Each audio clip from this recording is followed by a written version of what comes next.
O xefe da demarcación de costas en Galicia, Rafael Eimil, e o alcalde de Noia, Santiago Freire, visitaron esta mañá a contorna da praia do Testal, onde veñen de rematar as obras de reordenación ambiental do litoral noiés. Un proxecto realizado pola Dirección Xeral de Sostenibilidade da Costa e do Mar, que supuxo un investimento duns 375.000 euros. O rexedor noiés destacou a importancia desta actuación, que ven a mellorar a contorna paisaxística da zona. E entendemos que é unha noticia moi positiva, que imos a seguir traballando en conseguir investimentos deste tipo, tendo en conta que un investimento de 400.000 euros nun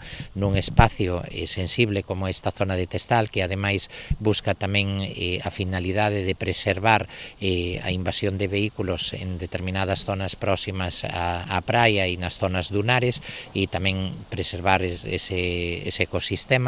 e que, por tanto, pois sentímonos satisfeitos desa xestión que supuxo ter que manter varias reunións en Madrid, varias reunións tamén co xefe da demarcación de costas do Estado en Galicia, con Rafael Eimil, para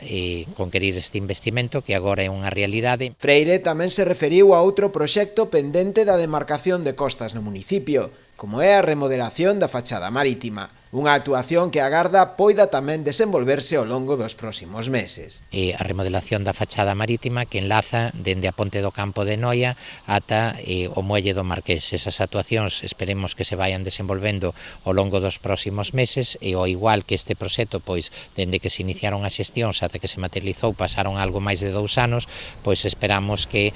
ao longo dos próximos meses podamos ver ese investimento tamén, que supón en torno a 1 millón de euros, e que vaya supoña tamén unha reforma importante na fachada marítima de Noia.